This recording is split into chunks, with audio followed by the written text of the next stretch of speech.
feel like it was basically me putting, making concessions that, that people thought I wasn't gonna make, and basically giving him stuff that, you know, that the business people feel like he didn't need or he didn't deserve, and I wanted to make the fight happen, so I was like, give it to him. It's cool. Ryan came for a couple of days, I guess, just to fill out the gym. Anthony Joshua, he been there training, full time, and usually I train like 8, 9 in the morning, before the sun come up. So, we'll see each other in passing. But me and Anthony, we talk. When Ryan came, we talked in passing and stuff like that. So, with everybody, Frank in the gym, me and Frank, we talk a lot. We do strength conditioning together. So, it's great just to have other great fighters in the gym because it makes you, stay on point, especially, in sparring and knowing, they watching you. So, you trying to work a little harder. I really don't know. I'm not even thinking about the next fight, to tell you the truth, man. For me, I'm living a blessed life, man. I got a great opportunity, man. I'm able to take care of my kids and, do the great things out of life. So for me, it's just about, after this, I'm spending time with my family, taking my kids to Disney World and, just enjoying the fruit of my labor the right way I'm supposed to. And that's, being with my family and fight for you. well, paying the most. I love it. I love it. My kids go to private school. Yeah, I hear you. I hear you. Hey, man. True. The truth. Got it? What's good, YouTube? It's your boy, Blue Blood Sports TV, back at y'all with another one. So, you heard the voice of undefeated, unified, 3-belt WBA, WBC, IBF, welterweight world champion superstar boxer, who is widely considered by many to be top 2, if not number 1, definitely top 5 pound for pound best fighters in the world, in Errol, the Truth, Spence Jr. Errol Spence Jr. is 28 wins, no loss, no draw, 22 big wins by way of knockout.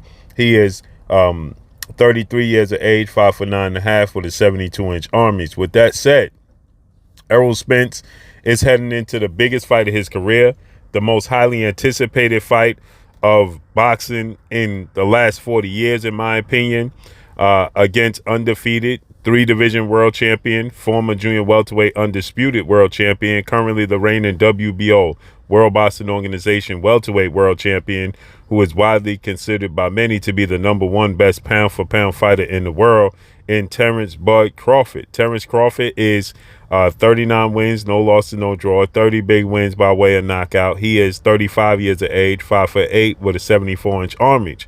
And so with that said, this is going to take place July 29th, Las Vegas, Nevada, T-Mobile Arena.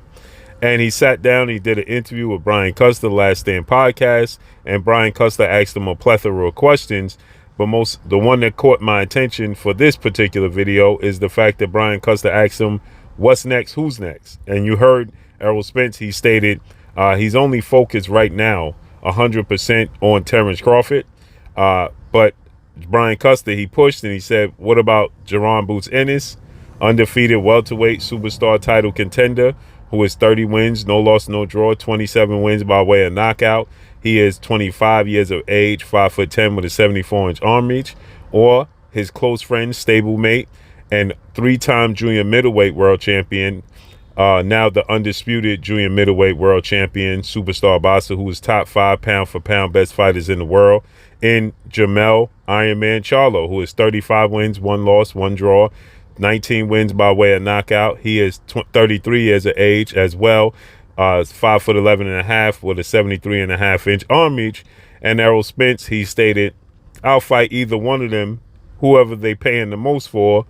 He stated, my kids go to private school, my family need the money, so whoever they paying the most for, that's who I'll fight, right? Obviously, Errol Spence is looking at it as a business right now. He wants to build his legacy, but he's also looking at it as a business as well, as he should be, because Errol Spence, like he stated, the suits don't believe, right? The suits don't believe in us. And if the suits don't believe in us, we got to make them believe that these fights are worth it and that there is a pot of gold at the end of the rainbow. He stated that he is the reason. He feels like he is the reason that this fight with Terrence Crawford is happening, because on his side, the business just didn't believe, the business didn't believe that Terrence Crawford was worth what he was asking for, right? So he stated that he told them that he conceded to what Terrence Crawford wanted and was looking for, and he told them to give Terrence Crawford what he's looking for so that they can make this fight happen. As I told you guys before, okay, when it came to Terrence Crawford and Errol Spence, right, it had nothing to do with Terrence Crawford. It had nothing to do with Errol Spence. It all boiled down to the fact that neither thought that that being the business thought that this fight would not sell. They don't believe in this fight. Now, Errol Spence is the A side, and he's going to get A side money and credibility, right, and acknowledgement. But they don't feel like this fight is a major draw. They don't feel like this fight is going to sell. And so because they don't feel like this fight is going to sell, they don't feel like this fight is going to be a major draw, they don't want to pay big money for Terrence Crawford and Errol Spence. Hence the reason why Errol Spence continues to tell the world that we have to prove to the suits and prove that the business that we indeed can sell, and the best should be fighting the best. And we need to set an example for the fighters coming up behind us that the best should be simply fighting the best, period.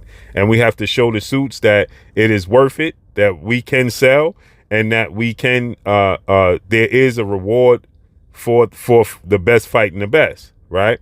So he told you that. That is a clear indication to let you know that they did not want to pay Terrence Crawford the money that he was looking for the biggest fight in boxing. Regardless if you believe that Terrence Crawford is a major draw, a major sell, or what have you, okay?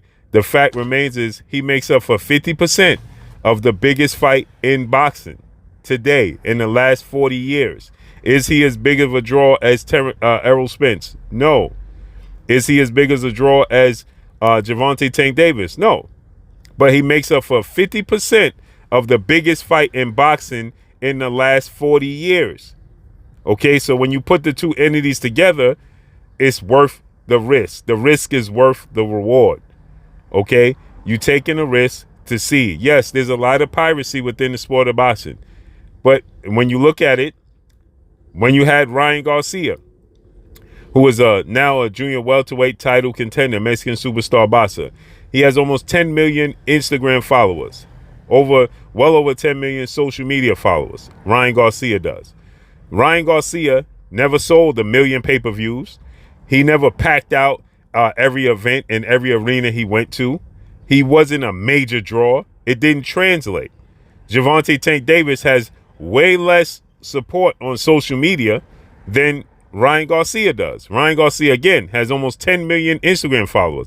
Gervonta Tank Davis has less than half of that. He has like 4.4 million Instagram followers. Okay? And yet, you put Gervonta Tank Davis in the boxing ring, and he sells. Gervonta Tank Davis is a major draw. He has sold out all the arenas he's been to, including L.A., Baltimore, New York. He's broke the live gates at Washington, D.C. and Barclays Center in New York and Brooklyn, New York. He's a major draw. He's a major sell. But he don't have the social media followers, right? But when you put them together, they did 1.2 to 1.4 million pay-per-view buys. Because you brought the two entities and put the two entities together.